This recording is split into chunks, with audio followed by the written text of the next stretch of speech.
Hello everybody, welcome back to Geeks Outpost. My name is Nick, and today we're going to be talking about things you may not have known about Harry Potter. Number 1, Hermione's name was almost Hermione Puckle. Apparently she kind of based Hermione's character off herself as a child a little bit, since she felt like she was kind of a know-it-all as a child. That's pretty interesting, I guess.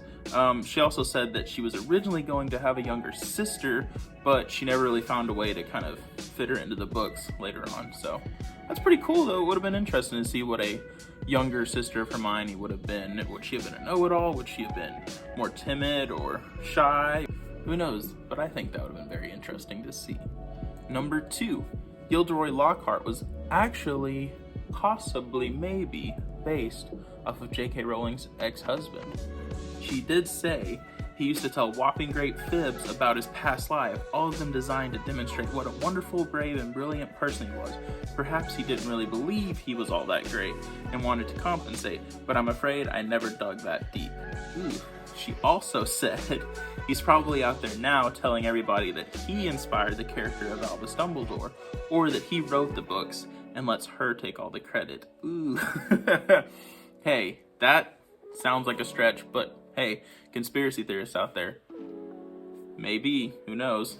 Number 3, Harry's snowy owl isn't totally accurate. So apparently, after the first book was sent for publication and accepted, she found out that snowy owls were diurnal, I think that's how you say it, and it was during the writing of the book that she realized that snowy owls are silent, meaning that Hedwig's knowing hoots and conversational noises weren't quite true to life. She admits this was just a research hole in her part, but she says that readers should feel free to assume that her unusual talents are just part of her magical ability. Sounds like a way to kind of save yourself, but hey, it happens all the time in art and media. People forget to do their research or don't do enough.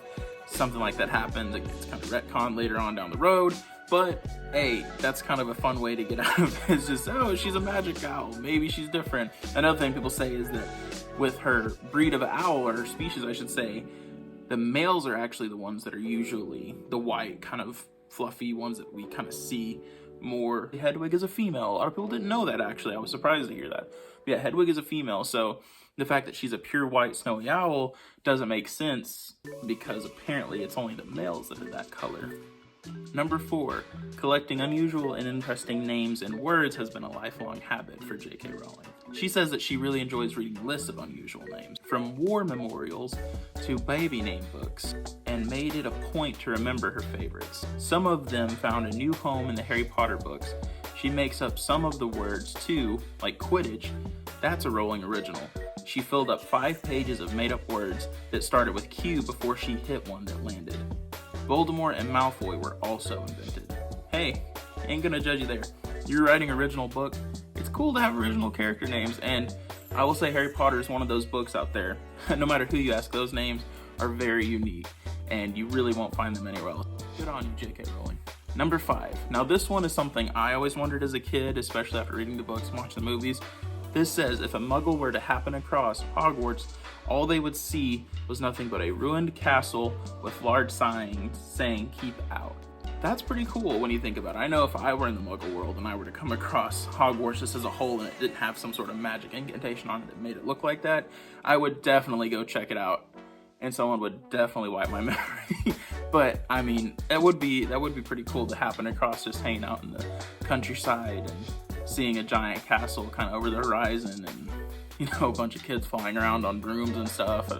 I don't know. Probably smart. Good job on whoever designed that, and probably Dumbledore. He did everything. It's cool. Number 6, Fred and George Weasley were born on April Fool's Day, which makes sense. Apparently, they were also supposed to have a cousin named Mafalda, who was edited out of the Goblet of Fire in order to make room for the love or hate character Rita Skeeter. That's probably for the best. Ginny Weasley is supposed to have been the first girl born to the Weasley family for several generations, so scrapping Mafalda supports that backstory, which is pretty interesting. I never really knew that she was supposed to be the only female. I thought there might have been others, but you never really see them, so hey, that makes sense. It does kind of suck they had to scrap that character. I wonder what she would have been like. We all know Rita Skeeter. I personally didn't have too many problems with her. But yeah, she is supposed to be like that basic paparazzi buzz journalist that everyone kind of hates because they're just always around. Another thing, in the book, she was I think she was like an animagus, right? She could turn into a beetle, and that's how she always got like scoops and stories that other people otherwise might not have gotten, because she would turn into a beetle and spy on people and listen in on conversations and get stuff that no one else would know. So, interesting fact, if you didn't know that, she turned into a beetle. Number 7, Harry, Ron, and Hermione all have wand cores based on their birthdays. Apparently, the Celts assigned trees to people based on their birth months, much like we do with gemstones. She had already assigned Harry's wand to be made out of holly. When she discovered the Celt tree, she realized she had guessed the right one. But she did the same thing with Draco Malfoy, who was hawthorn wood. Ron and Hermione, however, were solely based on their birth months later on. After she discovered it, she was like, hey, I might as well stick with this. But after those 4, she didn't really do the same with everyone else's characters, which makes sense. That's a lot of research and character design that you'd have to go into for characters that are more in the background. Number 8, Filch's cat, Mrs. Norris, takes her name from the Jane Austen book Mansfield Park. Fittingly so, Mrs. Norris from the book is also rather sour and bitter. Which, there's another thing about Mrs. Norris I was wondering. I don't remember ever seeing or reading that Mrs. Norris may have once been a human, kind of like Nagini was a human that could turn into a snake, kind of like an animagus. I think that's what she was, I'm not for sure. I always wondered, though, if she was, because of some of the characteristics that she presented in the books and the movies.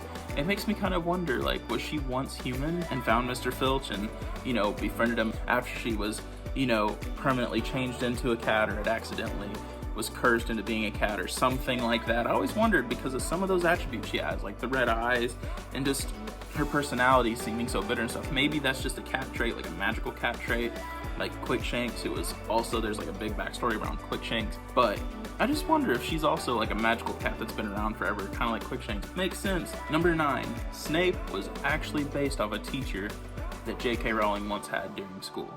Apparently she likes to write him, though, because she finds him such a pathetic creature. That's what this says. I don't think that, but wow, that's pretty harsh, especially seeing as it's based off of a person that she personally hated in real life, or despised, or just didn't really very well like. For what reason, we don't know. Maybe he was really a horrible person in real life, but Snape is such a beloved character for almost all Harry Potter fans. You know, even people that aren't Slytherin enjoy Snape, so it's kind of crazy to think that one of the most beloved and prolific characters in the Harry Potter books and movies was based off of someone that J.K. Rowling herself despised in real life. Kind of hard to think about. Number 10, King's Cross Station. You know, the place where the train is, platform 9 3/4, where everyone has to go to get to school. Apparently J.K. Rowling wrote it specifically that location because it holds a significant meaning to her personally, because that's where her parents actually met. She said that they were coincidentally headed to Aberystwyth in Scotland when they met on the train. So I probably butchered that word, but hey, that's actually really cool. I know a lot of artists and writers and directors and everyone, you know, put stuff into their stories and their books and their movies that are kind of based off something personal to them.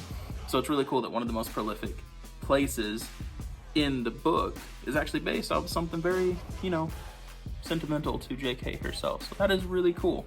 Another thing I noticed when rewatching the movies recently, specifically in the Sorcerer's Stone, you know how it seems that the first years always come across the water in the lake? What do we know lives in the Black Lake, you know, based off the Goblet of Fire itself? Grindylows, mer people, possibly a giant squid, which, you know, most of these things seem to be pretty aggressive and violent and could kill pretty much anyone. And to think that first year students that hardly know anything about the magical world, or, you know, the Muggle-born ones at least, get to ride across this murky black lake to this amazing castle, and they're so awestruck by this castle that they don't realize what's beneath them. They don't know.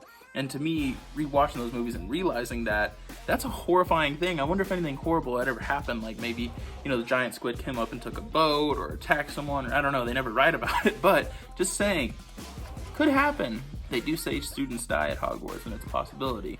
Anyways, that's all I got for you guys today with this list of 10 things you may not have known about Harry Potter, which this isn't really necessarily things you might not have known about the books, but it's 10 things you may not have known just in general about Harry Potter and J.K. Rowling herself. So either way, another thing, I'm actually planning on making a video here pretty soon about ghost hunting or paranormal things, maybe even telling some ghost stories that have happened to me that I can personally speak on. I also thought about bringing in some friends and family that have super scary, super creepy stories of paranormal things that happened to them in their life. If you guys would be interested in that, please let me know. I'll probably upload it sometime later this month, early next month, because I need some time to kind of do some research and figure out some places I can do this, but I do plan on doing something, maybe even doing a real ghost hunt somewhere that I know to be pretty haunted here in this area. I know I personally am super interested in the paranormal, and I think that'd be an interesting thing to add to this channel. Hopefully you guys enjoy it and I can get some great footage, and if I capture a ghost on camera, hey, that would be really cool. Anyways, that's all I got for you guys today. Hope you have a fantastic rest of your day or night, wherever you are, whatever you're doing. Until next time.